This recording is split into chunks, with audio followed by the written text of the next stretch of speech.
தினம் ஒரு தகவல், தினம் ஒரு ஞானம். மன்னிப்பு அப்படின்னா என்ன அப்படின்னு சொன்னால், நம்ம என்ன பண்ணிடுவோம்னா, யாரோ எப்பயோ செஞ்ச விஷயங்களெல்லாம் மனசில் வச்சுக்கிட்டு அவங்களுக்கு நம்ம தண்டனை கொடுப்போம், அவங்கக்கிட்ட பேசாமல் இருப்போம், மனசுக்குள்ளே திட்டுவோம். அன்றைக்கி என்ன அந்த மாதிரி பேசிட்டான், அன்றைக்கி அவர்கள் தவறாக பேசியது உண்மை.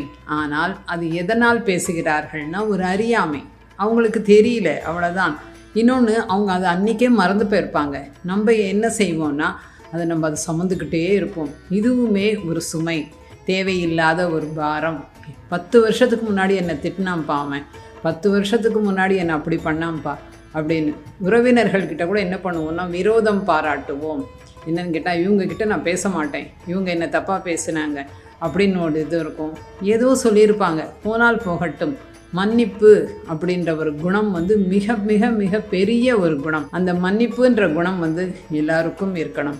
மற்றவர்களுக்கு நாம் கொடுக்கும் பரிசு, நம்ம யாராவது திட்டாங்க, நம்மளை யாராவது தவறாக பேசிக்கிட்டாங்க அப்படின்னா அவங்களுக்கு நாம் கொடுக்கும் பரிசு தான் இந்த மன்னிப்பு.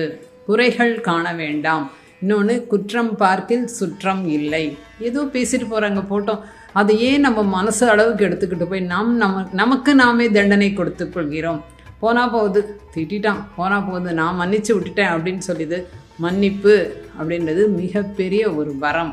மன்னிப்பு என்பது அவர்களுக்கு நாம் கொடுக்கும் பரிசு. அதனால் மன்னித்தல் மிகப்பெரிய ஒரு குணம். இந்த குணம் வரணும்னா என்ன பண்ணணும் அப்படின்னு சொன்னால், தொடர்ந்து தியானம் செய்யும் பொழுது போனால் போட்டோம், ஏதோ சொல்லிட்டு போகிறான் அப்படின்ற ஒரு பக்குவம் நமக்கு வரும். தொடர்ந்து தியானம் செய்வோம், நல்ல குணங்களை வளர்த்து கொள்வோம். நன்றி.